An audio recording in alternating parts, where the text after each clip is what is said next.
Greetings, one and all, everybody out there in internet land. I'm Peter Ortiz. This is Pete's Goddamn Show. Joining me today, he's a tall glass of water, but he's only half full, Kyle Barnard. And he's big in Japan, Ternes. What up? And today we are going to be giving you our top 3 favorite Superman comics, our top 3 favorite Batman stories, I should say stories, not comics, and our top 3 favorite Green Lantern stories. So stick around. Hope you enjoy the show. I'm going to get us started on my favorite Superman stories of all times. At the top of the list is Superman for All Seasons by Jeff Loeb and Tim Sale. It is, hands down, one of the best Superman stories ever. It chronicles a year in the life of Superman, probably around year 1. Covers his arrival in Metropolis, how Lex Luthor reacts to a Superman, how Metropolis reacts to Superman, and finally how Superman accepts himself, and how the world kind of begins to accept Superman. It's beautifully illustrated by Tim Sale. He's a great artist. He's drawn a lot of him and Jeff Loeb have done a lot of Batman stories. Together they've done a lot of Marvel work, and it's just so. Each of the 4 issues, it's brilliantly broke down. Each issue is a season in Superman's life. Starts with fall.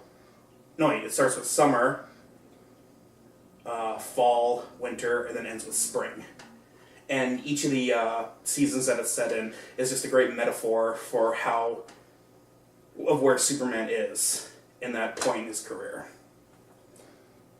My next favorite Superman story of all time is Alan Moore, and I think it's Dave Gibbons, gives us For the Man Who Has Everything. For the Man Who Has Everything is about, it's Superman's birthday, and Batman, Robin, and Wonder Woman are heading to the Fortress of Solitude to celebrate. And when they arrive, they find Superman being embraced by a weird alien plant, and then the alien warlord Mongol shows up, who then proceeds to fight Batman and Wonder Woman, saying this is his ultimate revenge for Superman stopping him in War World. It's a perfect prison, because inside it gives him what he's always wanted. And when we get inside Superman's head, we see his world is Krypton, but all the little nuances of Krypton are a great amalgamation of his life on Earth and his life on Krypton.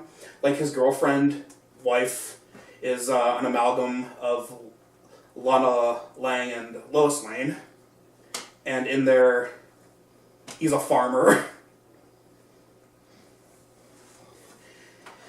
It's just such an interesting way to see what Superman's perfect world would be. He's not a superhero, the world's not in danger, he can just be a normal person with a normal life. Yeah. Mm-hmm. And it was difficult to narrow down my list to a 3rd favorite, but I decided to choose the 3-part Superman animated series episode, The World's Finest, where in the animated universe, it's the first time he meets and teams up with Batman. And that one was interesting because they did a romance between Batman and Lois Lane, which just kind of felt weird at the time, but it makes so much sense. Lois Lane finds out that, or what it is, Joker has stolen a priceless statue that turns out to be 80 pounds of kryptonite. And he heads to Metropolis with the intention of getting himself hired by Lex Luthor to kill Superman. And it has one of my favorite Joker bits of dialogue ever, where Lex Luthor's kind of dismissive about him. He's like, what do you expect to do against Superman when you can't even kill a mere mortal? And Joker just very darkly and sinisterly says, there's nothing mere about that mortal. And it was just so beautifully delivered by Mark Hamill. But the whole process, the whole episode trilogy is just Joker's in Metropolis, he's raising hell, and he's trying to kill Superman. And Superman and Batman team up. It's just great fun. Awesome. Well, on your first one, Superman for All Seasons, I will say that that's the one that you gave to me, and that was kind of the one that turned me into a Superman fan. I wasn't really big on the character before then. Still not a huge Superman guy, but I like him a lot more. He's just not that interesting of a character to me because of the fact that, and it's really hard to come up with Superman stories because he's God. I mean, there's... Yeah. And they really have written themselves into a corner over the past 70 years. Yeah. 75. How long did it take to write the Bible? You know, and how many books are there in the Bible? Too damn many. You know, like 28, 30? And I know that's probably way off. And I should be ashamed of myself for going to, what did we go to? We're Lutheran? Yeah. What was the thing we did? We Confirmation? Yeah. Yeah.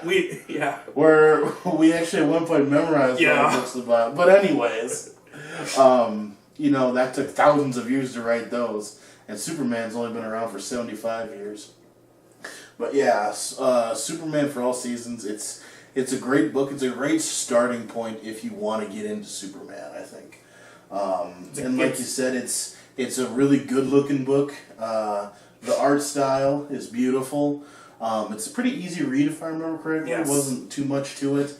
Does a very good job of highlighting Luthor and why he hates Superman. And it nails his relationship with Lois, his relationship with his parents. Oh, I forgot to mention the 4 issues. Each of them is actually narrated by a different person important in Superman's life. That's right. Yep. Issue 1 is narrated by Pa Kent. Mm-hmm. Issue 2 is by Lois Lane. Issue 3 is by Lex Luthor, of all people. And Issue 4 is narrated by Lana Lang. Right, yeah. So, I mean, it's... you really get a good sense of the character, and it's just beautifully done. Have you read it yet? I have not. I'll give it to you. Someone's got homework. I'll get my copy to you. What was your second one? For the Man Who Has Everything.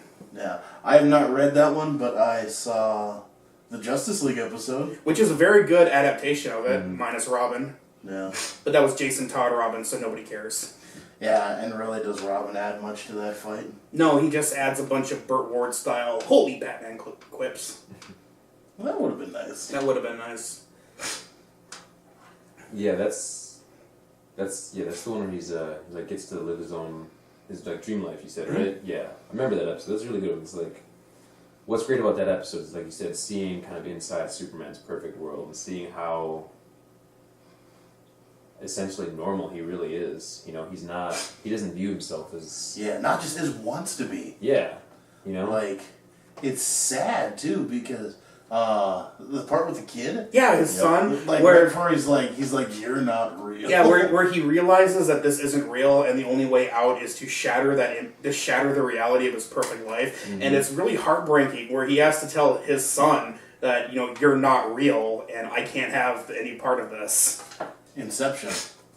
You know, that's kind of the end of spoilers. If you haven't seen Inception, shame on you.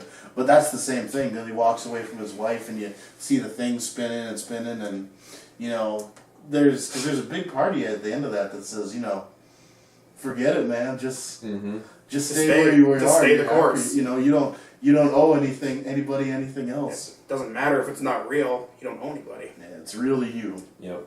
Well, I think that speaks a lot to Superman's character, too, because, I mean, I don't know if they addressed it in the episode or in the book or not, but I think a big reason why he would have to, or want to break out of that perfect life is because he knows that he has to protect Earth. He knows he has a duty, per se. That's pretty much what it is. Yeah, so, I mean, like, that's a big deal. Like, he could, you know, yeah, like you said, you know, he doesn't owe anybody anything, but he still feels the need to protect, you know? And boy, when he breaks out of it, Mongol feels his wrath. That is the one time I've ever seen a justifiably angry Superman ever written, and it is wholly terrifying. Not as much, but kind of Superman versus the Elite. Kind of around the same. Based on the Superman comic book issue, What's So Funny About Truth, Justice, and the American Way. Yep. And then, what was your third one? My third one was the 3-part Superman the Animated Series episodes. The World's Finest. I haven't seen that one for a while. I have seen it. Mm-hmm. I haven't seen all the Superman, which I should have, but... Superman the Animated Series is just so... It's really good. Yeah. It is. Batman kind of steals its... Batman does steal that. Batman steals everybody's limelight. Yeah. But, he can steal Jesus' limelight. He does. Because I can name more Batman stories than I could books of the Bible. Excuse me.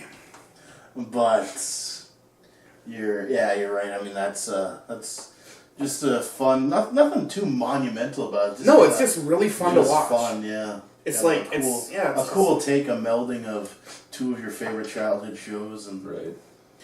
Yeah, and it's always fun to see how different writers interpret the way Superman and Batman would behave around each other. Yeah. Because there are some writers like Frank Miller where they just fucking hate each other and would rather kill each other than work together, but neither of them kill. Mm-hmm. And then there's writers like Jeff Loeb who actually makes them buddies. Yeah. Yeah, it's a very interesting dynamic that they've had for the past however many years. And apparently it's worked so well that they're making Batman v Superman: The Dawn of Justice. That's right. Henry Cavill and Ben Affleck. Yeah. They are making that movie. That is confirmed. Though, to be honest, I'm going to shut that down right now, gentlemen, because that'll go to a whole new level. Yeah, that will. Yeah. We're going to move on from that. Alright. But if you want us to talk about it, there's a button down there that you can press that says you like it and add your comments. And if you want us to get into a fist fight, we will talk about Batman v Superman: The Dawn of Justice. Just not tonight. Maybe a slap fight. A sissy slap fight. Yeah. No hair pulling this time. Yeah. Alright. Next on the agenda, Ternes. You mind going next? Yeah, I'll go next. He will give us his top 3 Batman stories. My 3 favorite Batman stories. Kind of a tough thing to narrow down. But I would have to say my favorite Batman story of all time is probably Hush. Just because it shows how even somebody that knows Batman inside and out, knows everything about him, predicts his every move, still Batman triumphs and beats him. That is, because Hush obviously does not have the ability to adapt as well as Batman does, but it's a really interesting thing to see, and it kind of brings in the entire cast of Batman characters up to that point. You get Jason Todd back, you get Clayface, Two-Face, Joker, Catwoman. We get a new character in Hush, Tommy Elliott, it's an awesome story. I really love the way everything kind of came together, and then to kind of go off on a little side thing, I love the way when they brought Hush back, because he was a surgeon, and they did Hush Returns and Heart of Hush, how they used his surgical abilities to, spoiler alert, cut out Selena Kyle's heart and use that to kind of bait Batman. That was really cool. My second favorite Batman thing of all time, I was going to have to say, is probably the animated movie Justice League Doom. That is a big one for me because it shows how, in a sense, prepared Batman is for every situation. You could call it paranoid, but he, either way, it's kind of the same thing. He has a plan for every possible disaster that could go wrong. And it's got one of my favorite moments of all time in there at the very end when everybody's talking about how Batman should be put on trial or kicked out of the Justice League and all this and that, and he just says, I don't even want to talk about this. I'm gone. This is not my thing. I would do it again in an instant if I had to. And what I love is everybody in the room freaks out. They're all like, Bruce, what are you talking about? Thank you. But it's important, I think, to note that because it shows that Batman's the only one that in the Justice League that realizes that something might go wrong, that they are too powerful for their own good. If anything does go wrong. He's not saying it's going to, but there's always that possibility. And then he leaves, and he's all being broody, pissy, moany, kind of essentially. And Superman comes in and says, "How could you be so egotistical as to not have a contingency plan for yourself?" And Batman just looks at him and goes, "I had a contingency plan. It's called the Justice League, bitch." Then he fucking hits Superman. It's pretty awesome. Don't think that's quite how it went down. It's not. But in my mind. In your mind, yes. In my mind's eye. That's what he does every time. And that's really important. So does he do that every time he says something to Superman? More or less. Okay. You know, I mean, it's not a... Every time he's kind of gets that smug, you know, Batman type, he just kind of gives him a good smack. Yeah. My other favorite Batman story is a real kind of short one. Whatever Happened at the Cape Crusader. It's just basically this one where Batman essentially shows up at his own funeral, and everybody that's there speaking, you know, the Joker's there, Catwoman's there, Alfred's there, a lot of different people from the Rogues Gallery is there, and they're all talking about how he died. And every person that goes up gives a different version of his death, you know. Like when Harvey Bullock's up on the up at the podium speaking, he talks about how Batman died trying to save some kids from drowning in a river or something like that, you know, and it was a very heroic death, you know, and Batman saved the kids, you know, but he died himself, you know. When Selena Kyle's talking, she had given up a life of crime long ago, but Batman couldn't do it, and then he shows up in her pet store one night, he got shot by some kid who was doing his first robbery ever, you know, the kid panicked and shot him in the heart. I like that idea because it kind of shows, you know, it's the poetic justice. Batman can die at any time, any given way, whether it's heroic death or just a small little, you know, getting shot in a back alley. He has the same impact on the world, and essentially what you find out as you're going through the book is that these are all different deaths that Batman has gone through in the different universes, and his reward for being Batman and for going through that, all the hardships of his life as Batman is the few short years he gets to spend with his parents when he's reborn again. And, you know, I think that's a very important aspect of that character because it really shows how you can take something tragic and turn it into something good, you know, and he's willing to do that over and over again so long as he can make good in the world. So those are my top 3 picks for favorite Batman stories of all time by Ternes. So those are your 3 favorite Batman stories, eh? Yep. What was the first one again? Hush. Hush. Hush will always Hush will be always remembered for 2 reasons. Because, you know, one, it was good, it introduced a new villain to the Batman pantheon. Right. But also because it was Jim Lee's triumphant return to a monthly comic book series after taking a break to found Wildstorm. Yep. And, you know, in the intervening years, Jim Lee has not only, you know, he's thrived over at DC, he's become probably the preeminent Batman artist they have today. Mm-hmm. And now he's co-publisher of DC Comics along with Dan DiDio. Yeah. Yeah, and like I said, I mean, my big reason for liking Hush so much is because it brings all the characters together in such a big way, and it's not, you know... I really like The Long Halloween and Dark Victory. They bring the characters together in a way that I don't like so much, you know, same as sort of like the Arkham games do, where it's sort of all this just giant... Let's just all throw them in there and just have them all do their own thing. I like Hush because they all kind of played a different part.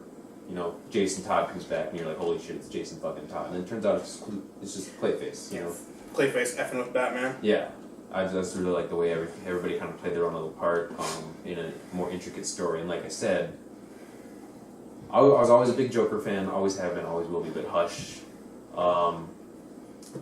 kind of quietly took over for my favorite villain spot, you know, because he's just so, he knows Bruce so well that he gets him down to every single move. It's just that he can't adapt as well as Batman can, and that's a very important thing in Batman's character. I'm sorry I moved up camera because I thought I had a copy. I do, but I lent it to someone. For me, Hush is all about the art. The story, even though it's one of the best ones, almost takes a back seat to it. Mm-hmm. It really does. It's such a beautiful book. Yeah.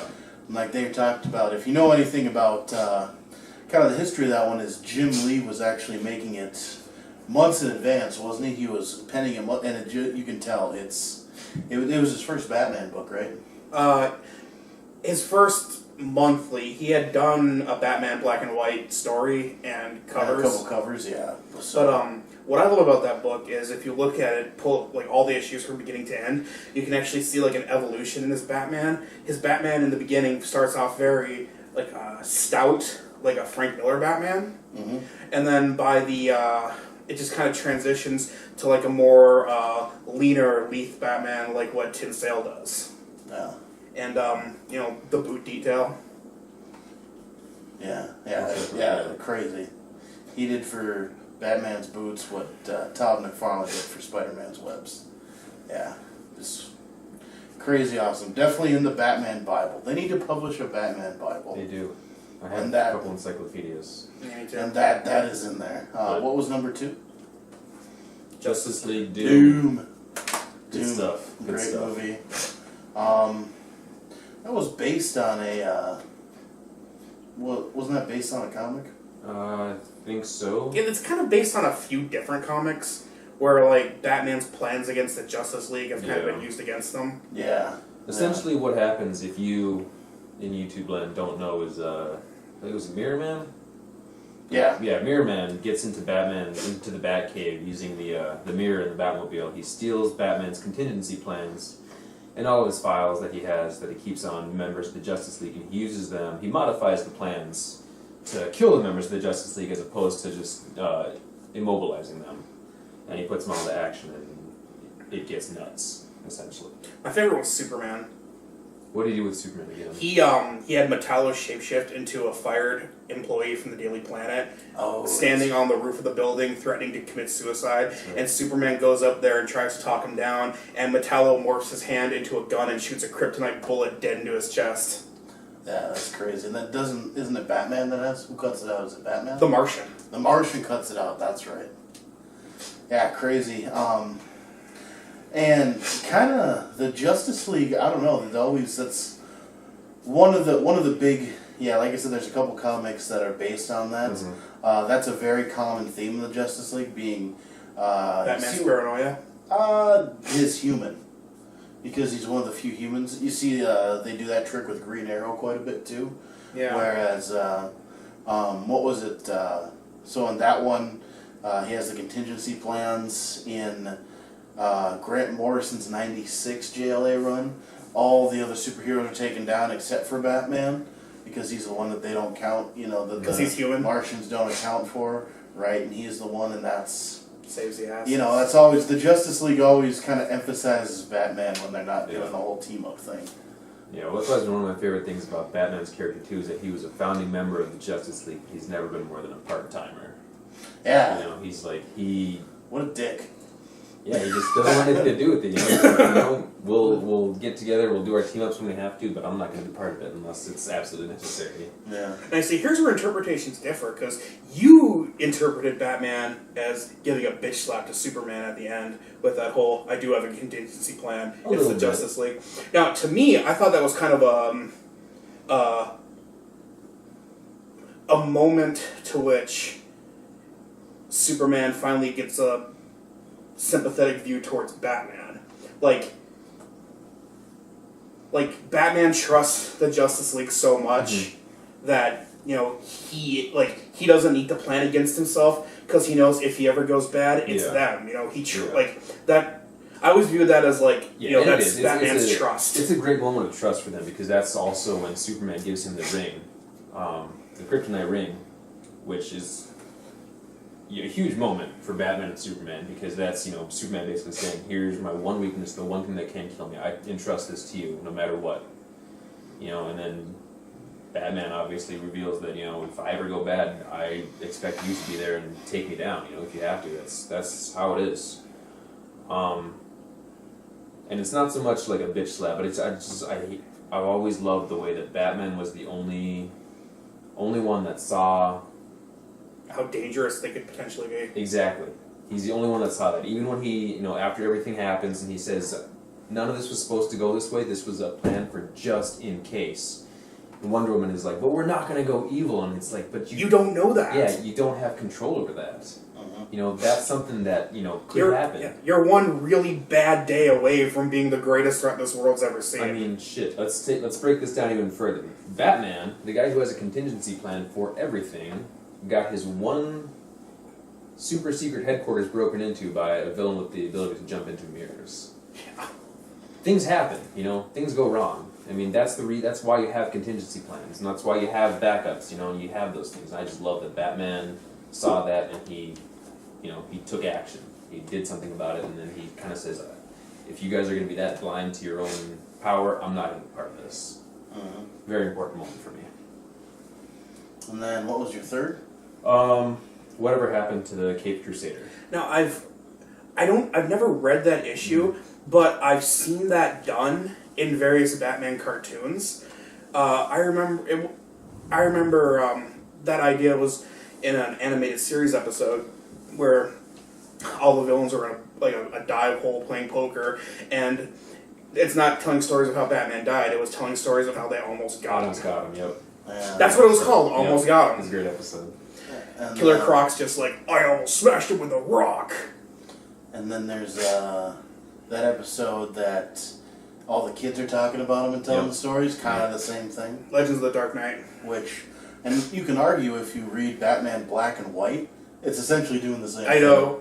It's, with degrees of success and failure, if you've read the current ones. But most of them are pretty good. I will say, in that Legends of the Dark Knight episode, my favorite moment in there is where I think it's like halfway through or near the end, where there's this other kid, and it's like, it's like Batman, he wears like skin-tight rubber with molded muscles, and they're like, yeah, whatever, Joel, shut up. Obviously a dig at Joel Schumacher. Yeah. For what he did to Batman.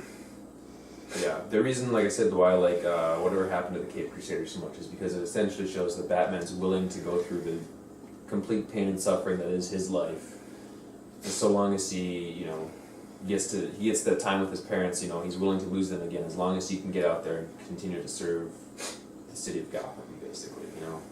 I don't remember what issue of what comic even it was in, but I was telling Kyle about a while ago. There was something where Nightwing and another hero were talking about Batman. Like, she'd been talking to Batman about Nightwing, and she mentioned that Batman said he's not proud of what he does.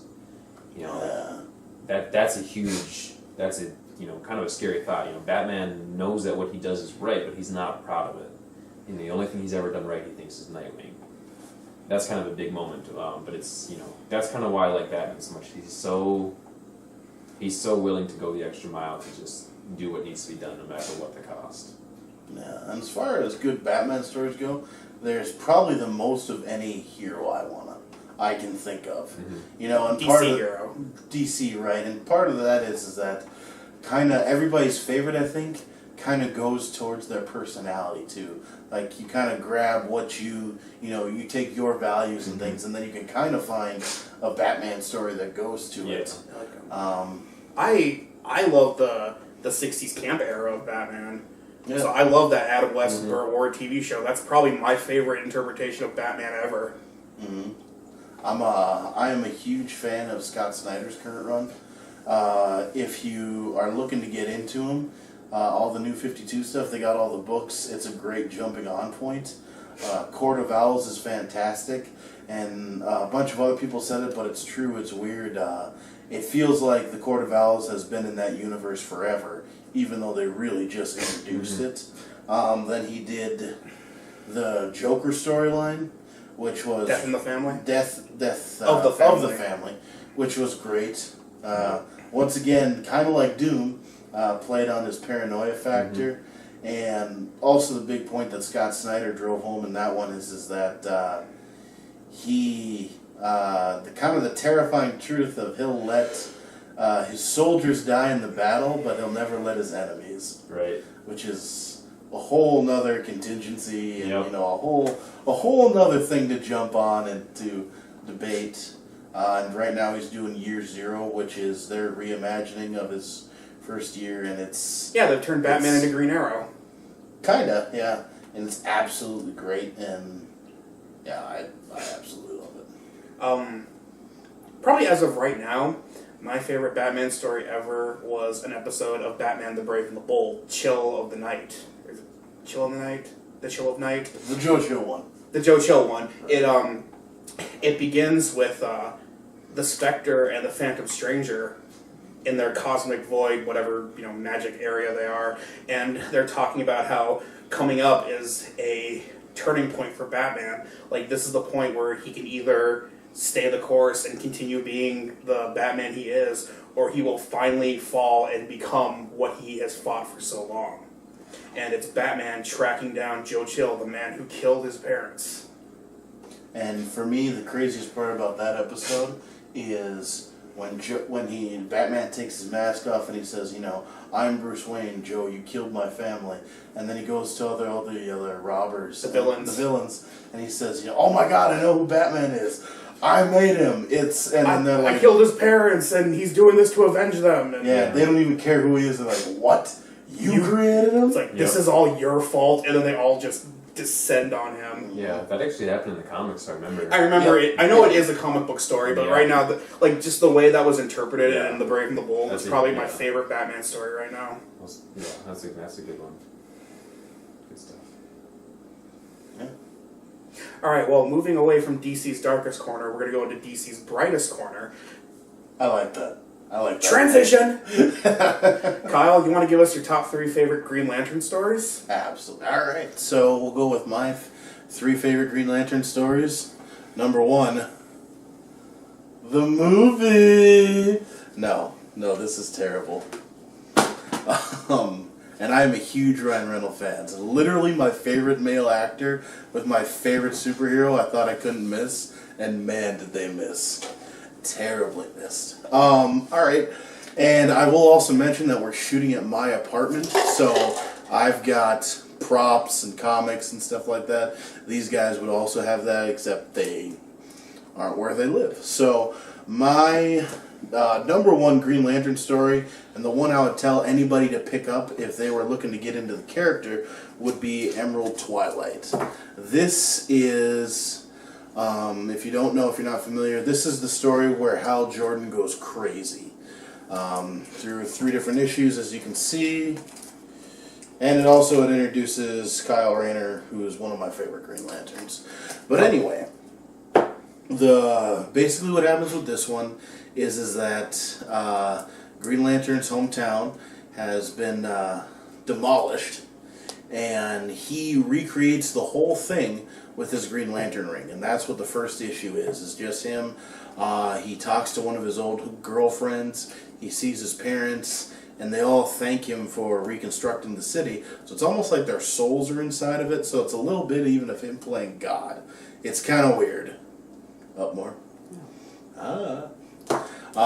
Great issue.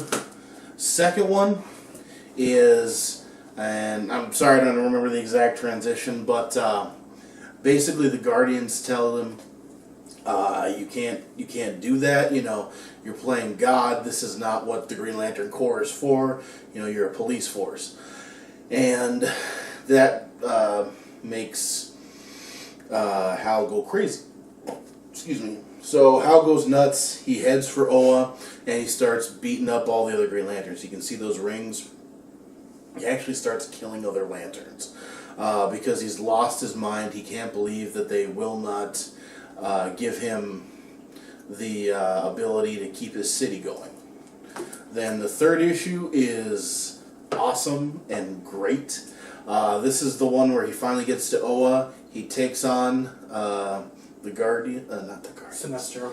Sinestro is hiding in the lamp. What are the blue guys? Oh, the Guardians. The Guardians. They are the Guardians. The Guardians of the Galaxy. Guardians of the Universe. Guardians of the Universe. I'm messed up on comics, but getting everything switched up. But yeah, so he takes out all the Guardians and he pretty much kills everybody. And this is where Parallax comes from, because he starts calling himself Parallax. And the last remaining Guardian rushes to Earth after he's killed everybody. Ganthet. Yep, Ganthet. And there's also a sweet fight in here between Hal and Kilowog, because you believe that Kilowog's dead, but he's the only Lantern that remains at the end. Because, Kilowog's awesome. Then the next issue is the introduction of Kyle Rayner, one of my favorite Green Lanterns, and so I'm a big fan of that. That was all one story. This is all one arc, right? The next best one, I would say, is Blackest Night / Brightest Day. This was kind of the event that took over the DC Universe, and it's huge, it's expansive. I mean, there's a whole bunch of graphic novels that go along with this. I'm thinking it's somewhere in the range of 20 books, because it literally was a crossover event with everybody. But everybody became a lantern. Yeah, but everything was great. I mean, everybody became a lantern. You had supervillains that joined the Sinestro Corps. Lex Luthor became an Orange Lantern. Didn't Batman join the Sinestro Corps? Yeah, he did. Okay. It's just excellent. It's really fun. It's kind of the Green Lantern universe and kind of the DC universe are kind of apart from each other, really. Kind of what's ever going on in Green Lantern world is going on there. You know, he helps out the Justice League, but he's kind of got his own thing going, really. And the two kind of collided. A lot of them are written by Jeff Johns. And also it's got zombies in it, which is what the Black Lanterns are. One of the cooler stories is actually Dick Grayson's parents come back as zombies, and they try and eat his heart. So, I mean, it's absolutely... It's a super cool story. It's got almost everybody in it. It's definitely worth checking out. And my third is actually all of Justice League that has to do with Jon Stewart and Hawk Girl. Now, I kind of get to cheat because there's several different people who have been the Green Lantern, and I don't really have to stick to one, whereas the other guys do. Well, I guess Ternes could have told you, like Batman and Robin, where Dick Grayson was Batman, or Batman Beyond, or a couple other ones. But really, Green Lantern is a bunch of other characters. But if you watch the Justice League animated series, it's really a beautiful story that's told between them. It's probably the best angle of those first two seasons, in my honest opinion. Yeah. Really fleshes out both characters. Up until their betrayal. Right, yeah, definitely worth watching. And those are my top. So, Kyle, those are your 3 favorite Green Lantern stories of all time. They are. Right on. I haven't read the whole... Pretty much. I haven't read the whole Parallax one. I know of it. I've read about it. I remember you kind of summed it up for me when you actually got the comics. All I can really say is that's one I definitely want to read, need to read one of these days. Yeah, it's like I said before, it's a good jumping on point. It's so 90s. It's amazingly 90s. It really defines the character very well. It's kind of... Hal Jordan. Yeah, it's very Hal Jordan. It's one of those things where the character is defined through tragedy. Right. You know, and you really get the sense, like the greatest Batman and Superman stories, you really get to know them the most when they've lost everything. Mm-hmm. And that's what Emerald Twilight is. And really it reshaped all of Green Lantern. In my opinion, made him relevant, even though it started Kyle Reiner, which I love, but like a lot of people hate. Yeah. Well, I think it's cool too because it's kind of a offshoot of the death of Superman, because it was Cyborg that destroyed the city, wasn't it? Yep. Cyborg Superman working with Mongol. Yeah. So I mean, that was kind of something that I thought was cool, just kind of like a little offshoot story, told through the Green Lantern's eyes. So definitely something I want to check out. Yeah. Plus Parallax. Parallax, yeah. Can't go wrong with The that. birth of Parallax, yeah. And then number 2 was Blackest Night, / Brightest Day. Yeah. Again, one I haven't read a whole lot of because I'm not really into the Green Lantern stuff as much as I would like to be, but I will say that, oh my god, why were there not other colors of lanterns before? Yeah.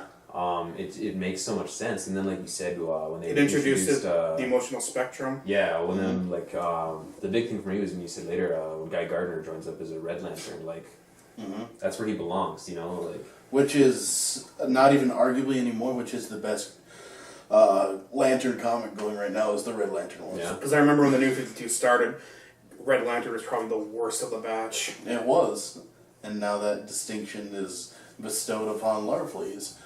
But Keith Giffen still writing that? yeah. But I love that character too. Agent Orange almost made my cut. The graphic novel where he's introduced, that's really great.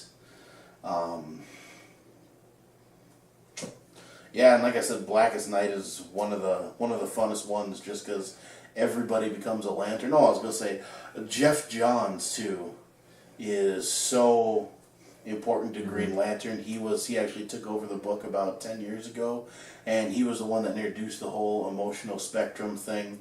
And like the greatest comic stories, once you hear it, you're like, man, why wasn't that around the whole time? Kind of like with the Court of Owls. Like, it's so good. It feels like it should have been here the whole time. And that's really, what that does. And it's such a.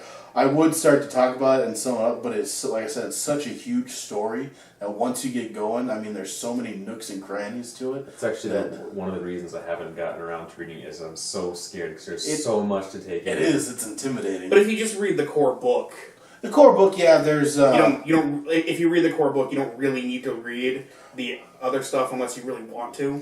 Yeah, there's Blackest Night, Green Lantern, and then there's the Blackest Night event ones. Those are the two main ones that you probably want to read. The Black Lantern ones are really good. That's the ones with all the zombie stuff and eating the hearts, and that stuff's really cool. Did Bruce Wayne's parents ever come back as Black Lanterns? They may have. I don't know. I never read. It wasn't any of the ones that I read. So, and actually, was that going on during the Batman R.I.P. storyline? I think that was. Yeah. So I don't think they really played with that too much, because Grant Morrison was having Batman travel through time. Yeah. But yeah, just absolutely great. Made Green Lantern a huge centerpiece, relevant, and then they made that movie, and all that momentum went out the window. Keith Giffen probably has my favorite quote about Jeff Johns and Green Lantern. The quote in Wizard magazine was, "This kid makes me want to read Green Lantern, and I hate Green Lantern." Yeah. I love the character, but yeah, I mean, he's excellent. And then the third one, I know you guys have seen the Justice League episodes with Jon Stewart and Hawk Girl. Kind of a surprising choice, actually, I thought. Definitely a good one. I love the Justice League series, and I would even argue to say that's my favorite aspect of that cartoon for those first two seasons. And that Justice League cartoon is probably my favorite canon of all Justice Leagues. Yeah. Like, that's the one I want to follow the most. And that's really it is. I mean, it's the best storyline. Yeah.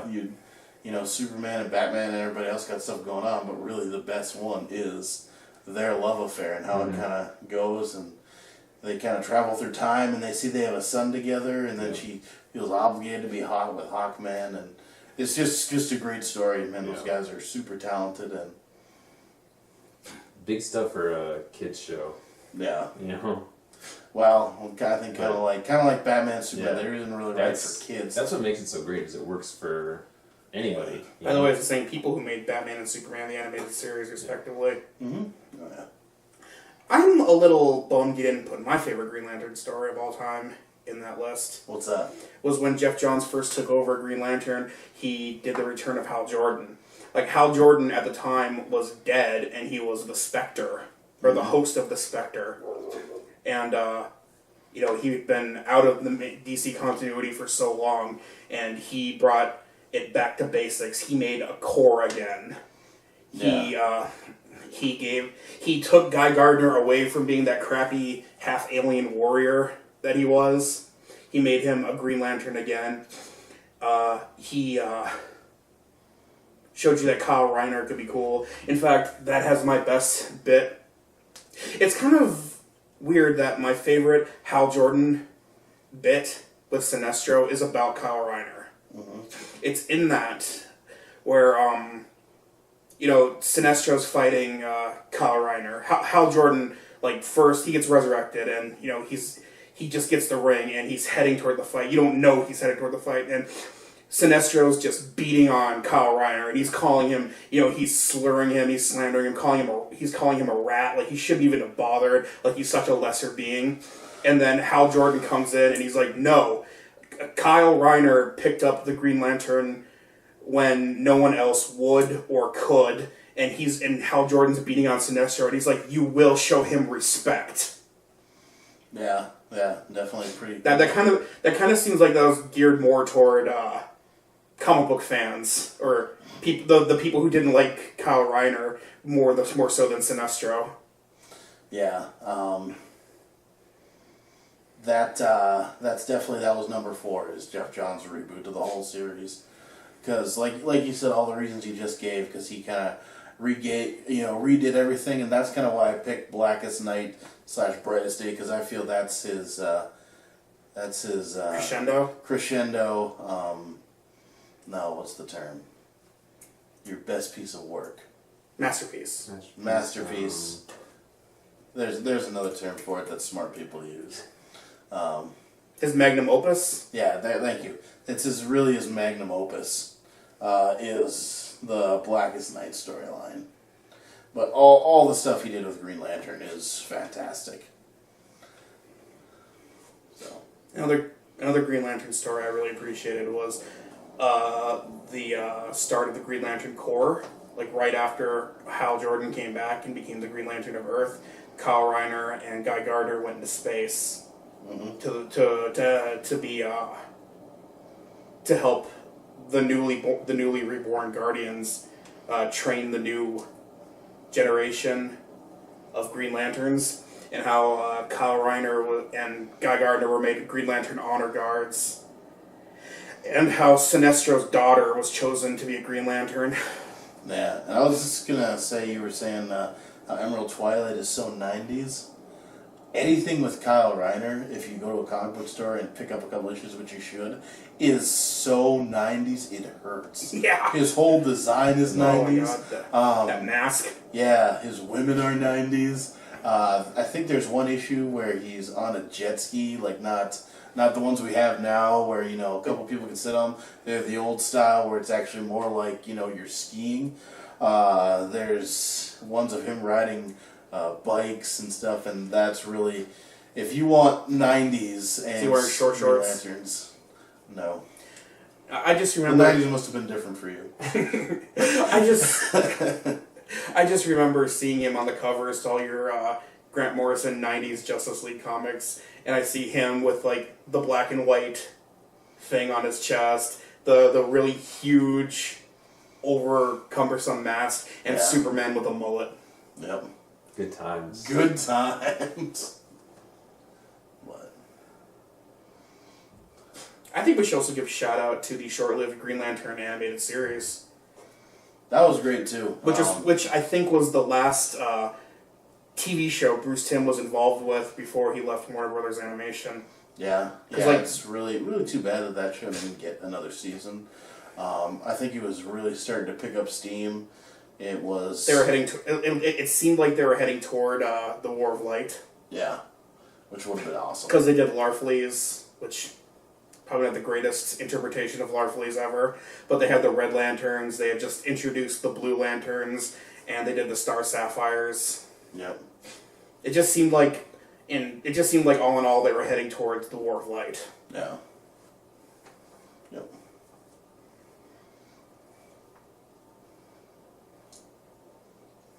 Want to do your outro? I guess we can. Fascinating stuff. Fascinating if true, Kyle. Thanks for watching. It is true. I have proof. What do you mean, if true? I did not write this myself. I didn't draw this. I could barely draw a smiley face. Oh, I've seen your smiley faces. They're pretty crafty. You should buy the new HP LaserJet. Look what you can do with it. Oh, folks. You saw it. You can't unsee it. Thanks for watching Pete's Goddamn Show on Pete's Goddamn Channel. Later.